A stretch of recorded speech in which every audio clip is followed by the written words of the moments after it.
Welcome back to the Speaking and Communicating podcast.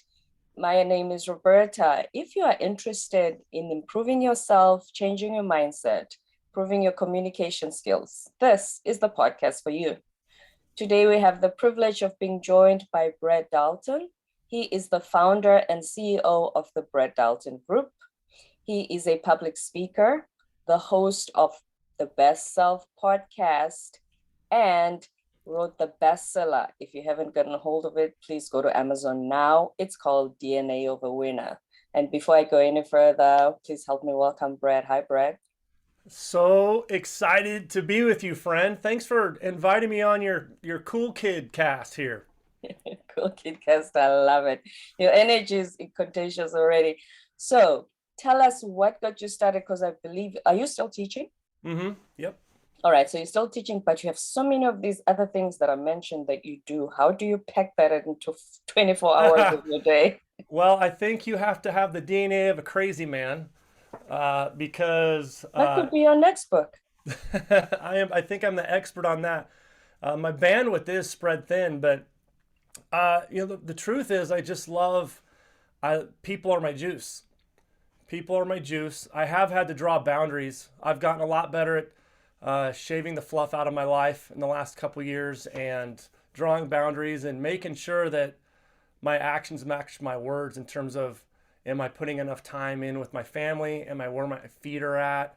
Am I meeting myself where I'm at?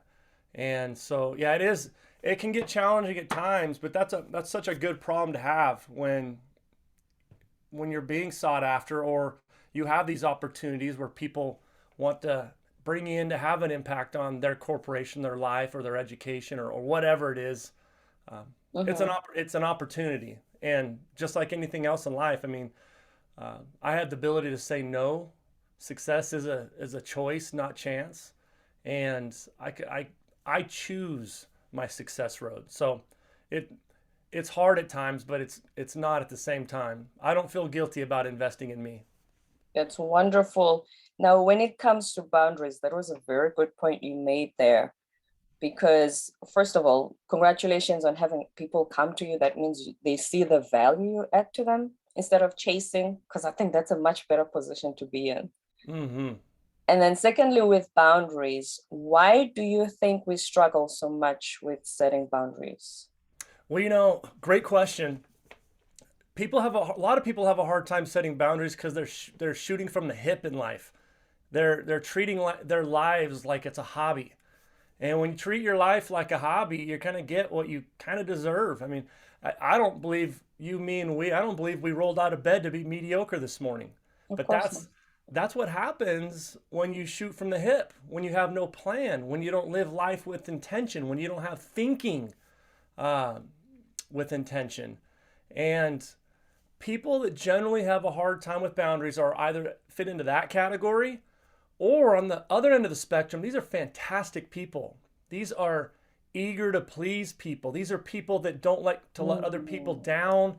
These are people that have hearts bigger than the monitor I'm looking at right now.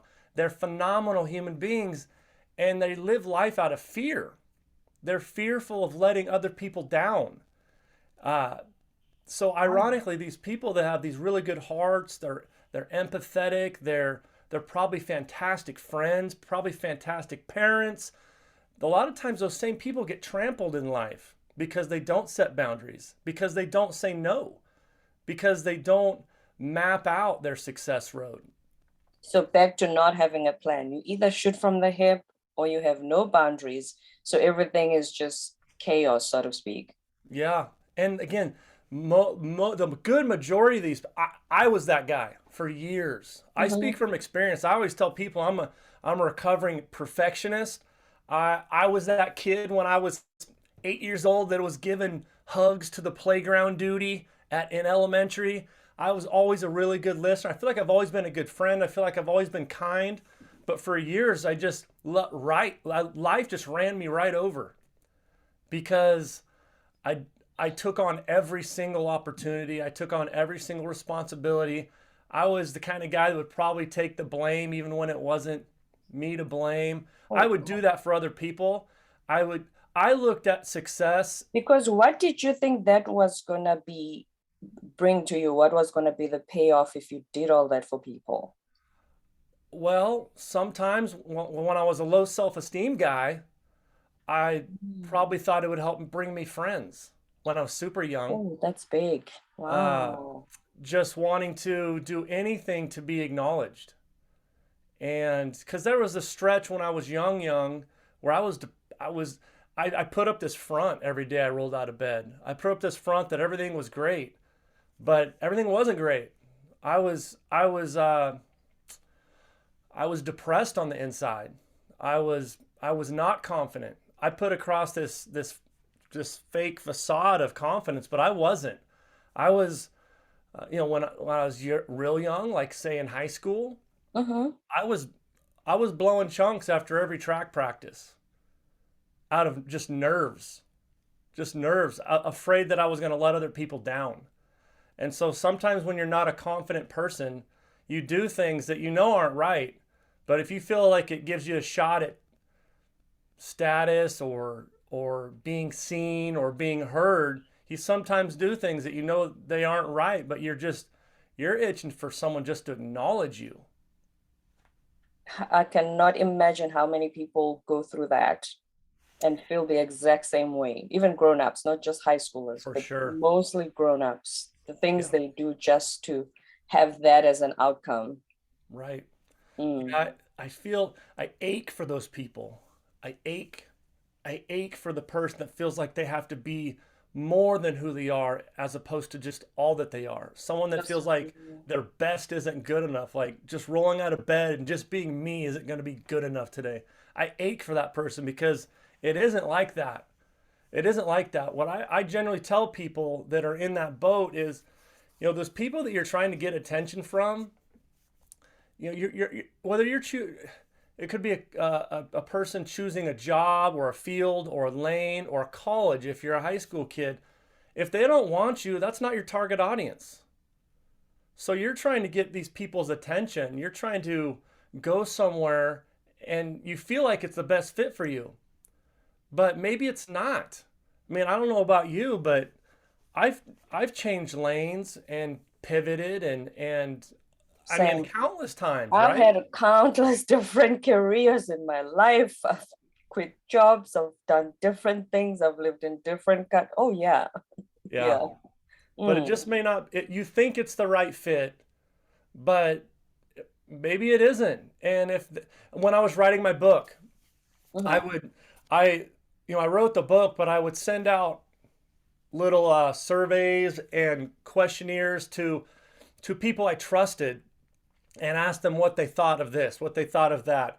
What are your, trying to get, and they were all different demographics and ages and races and whatever, all over the map because I wanted to see who was liking what, and I knew what I wanted, but I wanted to know who I was connecting with. And I had one guy read a certain area of the book, and he said, "Brad, if I read this page, I would just shut it. I wouldn't even want to read the rest of the book." And I just told him, I said, "I appreciate your opinion. If that's how you feel, you're probably not my target audience." So I So didn't, I have to read the rest of the book. yeah. So I didn't get caught up in it. I didn't get offended. I like authentic feedback, but it gave me an idea like maybe that's not my demographic. And that's okay. The world is abundant. You don't need everybody else's approval. Exactly. Yeah. So how did you being a mindset coach, you're a teacher by Mhm. profession, how did you start being a mindset coach? And is that what made you look into that based on how you were feeling? Yeah. Well, you know what? I started doing this quite a while ago, but I think great teachers, great coaches, people who get it, we all got a little mindset coach in us. I mean, you and I talked off air a little bit. I mean, people go K through 12 in the United States and most of them never have one class on how to think. They're getting, No, it's never taught in school. it's crazy. I mean, they're getting great content. I'm not downplaying all the stuff that they're getting. I mean, you need to know your different forms of math and sciences and Englishes. All that stuff's Of really course. important. But Mm. you know, if you don't knowledge without having the ability to know how to use it or how to apply it or how to translate it will empower nobody. And it won't empower us either. So uh, I think we all have that. If we get it, we all have a little of that in the tank. For me, it's just, I've always been a person that wants to motivate. I've always been a person that wants to empower, that wants to serve. And I always say that if you see someone that's not happy, take a look at if they're serving, because you can't not be happy when Mm, serving unless you're never filling up your own cup, which is a whole different deal. But right. man, people who serve, people who make other people feel good for a living, people who add value to people's lives for a living, man, you get a taste of that and you want more of it. I mean, that's the drug I need. The servant leadership, abnormally awesome and positive drug. That's what I Mhm. want. I want an abundance of that. So I started doing that years ago, and it gained steam over COVID. I don't think there's been a more important. I mean, it's kind of a saturated market now because a lot of people have recognized that. But I don't think there's ever been a more important time to invest in us. And again, I am a, I'm that. I for years only served others, And and not I filled started your own cup. never filled my own cup, and I started Mm. getting fried, friend. I was fried, and I think that we have a lot of that. I mean, you look at healthcare workers right now, you look at educators right now, you look at first responders right now. All those people are fried.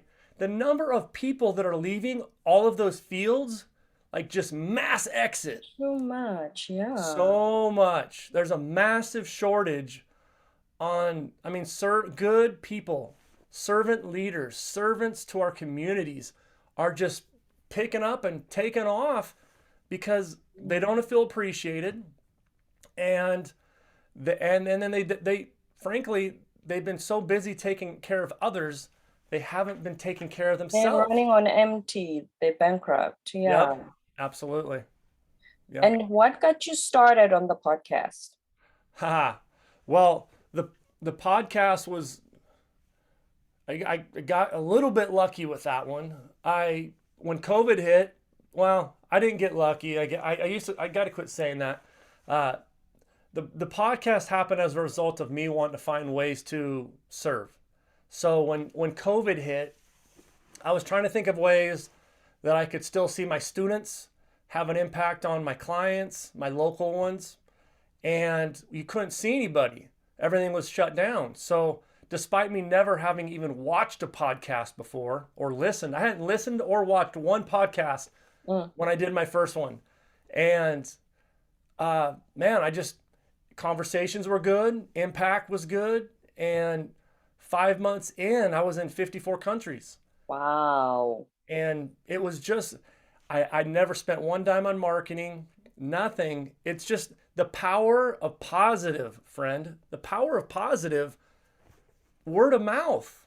Just me going out, being intentional, adding value, and then finding people that kind of were in that same lane. Most of my people that I bring on wasn't the original intent, but it's kind of turned into this. It's been mostly motivational, inspirational speakers, authors, consultants that are kind of into the same lane Mhm. as I am, and I don't know, people have enjoyed it. So It uh, does add yeah, value to them. That's why they spread right. out the word. Yeah. And so when you started the podcast and you were connecting with people, what did you find? Did you get any feedback on what you found was the one thing that used to resonate with them the most, or just everything you talked about in general? Wow, such a great question. You are slaying it, sister. Please quit showing off. It's early. We got the rest of the day to look forward to here. Wow. Yeah, it's kind of a mixed bag. I mean, Mhm. generally, generally, I don't like talking about myself. Oddly enough, despite all these interviews and whatnot, I they like they like the positive energy. Okay. They like the positive energy. They I've been told that I'm their cup of coffee. Uh, Wow. You Never know, heard of that they, compliment before. I'll take it. Yeah. Of course. And I've even stolen it and used it a little bit. I thought it was a good one. Hmm. But yeah, they like the mindset. And like I said, most of the people, for your listeners out there, whether you're looking to do a podcast or you're looking to have your voice heard or you're looking to write a book maybe, and you're wondering what your target audience is you. So in my case, most of the people that really like my book or really like my podcast or really like it when I come and speak, they're my kind of people. Mm. Or maybe they don't even know it yet. I mean, maybe they're my kind of people and they're just like kind of right there on the edge and they have that in the tank. Maybe that's what they need. And a friend brought them that day and they didn't really want to come and then they show up and ooh, they like this stuff. So um, yeah, it's a kind of a mixed bag. I think Okay. generally the vibe on me is positive energy, positive leadership, mentality, mindset, a little bit of all those things. Hmm. When we talked earlier and we were talking about the book, one of the things that I would like you to just touch on is what makes a champion. Because when we talked earlier, you said everybody's got it in us, but some of us it's lying dormant. So, how do we wake up the champion in us? Oh, that's good. Well, I'll tell you what, if you're looking to stir the purpose in you, go out and stir the movement in someone else. If you Wow.